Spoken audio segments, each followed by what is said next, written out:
ஆக இப்ப பார்த்தீங்கன்னா, இயல் இசை நாடகத்துல இந்த திரைப்படம்லாம் வந்து வளரணும் அப்படின்னா, புதியவர்களுக்கும் வாய்ப்பு குடுங்க.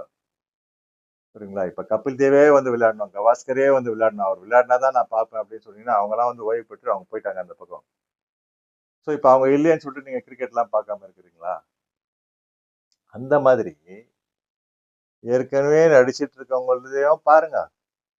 புதுசா ஏதாவது வந்ததுன்னா அதையும் பாருங்க. ஏன்னா அவங்களும் வந்து உங்களலாம் நம்பி தான் வந்து செலவு பண்ணி வராங்க. இல்ல படமே பார்க்காம இருங்க. அது வேற கதை. புரியுதுங்களா? அப்படி படம் பார்க்கறதா இருந்தா நீங்க என்ன பண்ணுங்கன்னா, அனைவரையும் பாகுபாடு இல்லாம வந்து ஈக்குவலா பாருங்க. பார்த்துட்டு அவங்களுக்கும் வந்து உங்க ஆதரவு குடுங்க. ஏன்னா அவங்க வீட்லலாம் வந்து ரொம்ப ப்ராப்ளம். ரொம்ப கஷ்டப்பட்டுட்டு இருப்பாங்க. இப்ப இந்த காணொளி மூலியமா அவங்களும் எப்படி இப்ப முதல்ல மக்களுக்கு நான் சொல்லிட்டேன். புரியுதுங்களா? இப்ப அவங்களுக்கும் வந்து எப்படி அவங்க கஷ்டப்படாம எப்படி வெற்றி அடையறது அப்படின்றத நான் வந்து இந்த காணொளி மூலியமா எனக்கு தோன்றத நான் சொல்லப் போறேன். ஒரு சமயம் இந்த காணொளிய பார்த்துட்டு இருக்க புது புரொடியூசர், புது டைரக்டர்களுக்கெல்லாம் வந்து, ஓ! இப்படியும் வந்து நம்ம பண்ணலாம்ல. கரெக்ட் நம்ம ரவி சொல்றது வந்து இது நியாயமா தான் இருக்கு அப்படின்னு சொல்லிட்டு யோசனை பண்ணுவாங்க. அதுவும் மக்களும் வந்து என்ன பண்ணுவாங்க, புதுசா ஏதாவது ஒரு படம் வந்திருக்குன்னா, அந்த படத்தையும் வந்து போய் பார்ப்பாங்க. அது இல்லாம பார்த்தீங்கன்னா, திரும்பி பழைய மாதிரி இந்த சபாங்கள் எல்லாம் வந்து நாடகம்லாம் வந்து திருப்பி வரணும். நெறைய வரணும். அந்த நாடக கலைஞர்களோட வாழ்க்கையிலயும் வந்து ஒளி விளக்கு நீங்க ஏத்தி வைக்கணும். நாடகத்தையும் போய் பாருங்க. ஏன்னா, அவங்கலாம் வந்து கட், ஷாட், டேக், ஆக்ஷன் அப்படிலாம் கிடையாது. அப்படியே லைவா நடிச்சுட்டு போறவங்க.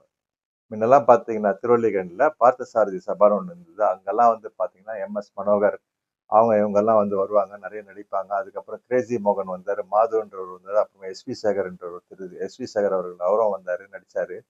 இந்த மாரி நாடக கலைஞர்கள்லாம் நெறைய அந்த நாடகத்துக்கெல்லாம் வந்து அவங்களா போய் மார்க்கெட்டிங் பண்ணி வாங்க, வாங்கன்னு கூப்பிடுறது எல்லாம் இப்போ.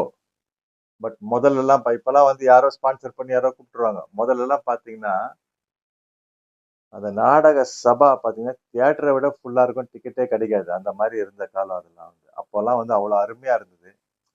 நெறைய தியேட்டருங்கலாம் கூட இருந்தது. நெறைய தியேட்டர் இப்ப மூடிட்டாங்க. ஒரு சில தியேட்டருங்க மட்டும் தான் இருக்கு. டிக்கெட் விலையும் ரொம்ப அதிகம். அதனால எல்லாருமும் போய் டிக்கெட் குடுத்து பார்க்க முடியல. ஆனா ஒரே ரசிகர வந்து ஃபீல் பண்ணிட்டு போயிட்டு எப்படியோ அடிச்சு புடிச்சு, பிளாக்லயாவது வந்து டிக்கெட்ட வாங்கிடணும்னு சொல்லிட்டு வாங்கி பார்க்குற மக்களும் இப்ப இருக்காங்க. ஸோ இதெல்லாம் வந்து கொஞ்சம் மாறணும். ட்ரெண்ட் கொஞ்சம் மாறணும். காலப்போக்குல எல்லாம் மாறும். ஏன்னா இப்பலாம் வந்து நேரமே இல்ல யாருக்கும் வந்து திரைப்படம்லாம் பார்க்கறதுக்கு. அது இல்லாம பார்த்தீங்கன்னா, வருங்காலத்துல வந்து இந்த திரைப்படம் இப்ப நான் சொல்ல வரேன் அவங்களுக்கெல்லாம் வந்து கொஞ்சம் எப்படி வந்து படங்க எடுக்கலாம், என்ன பண்ணலாம் அப்படின்னு சொல்ல வரேன். அதுக்கு முன்னாடி எனக்கு தோன்றதெல்லாம் நடுவுல ஏதோ வந்துட்டே இருக்கு. அதான் நான் சொல்றேன். இப்ப இருக்க மாரி 2 1/2 மணி நேரம், 2 1/4 மணி நேரம்லாம் படம் எடுக்கிறதெல்லாம் போயி, 1 மணி நேரத்துல ஒரு திரைப்படத்த முடிச்சிடணும். ஏன்னா யாருக்குமே வந்து நேரம் கிடையாது. இப்ப பார்த்தீங்கன்னா, எல்லாரும் கையில மொபைல் ஃபோன வச்சுன்னு ரீல்ஸ். ஒரு நிமிஷத்துக்கு மேல. இப்ப நான் போடுற வீடியோ பார்த்தீங்கன்னா பெருசா இருக்கு. அத யாரும் நெறைய பேர் பார்க்கறதில்ல.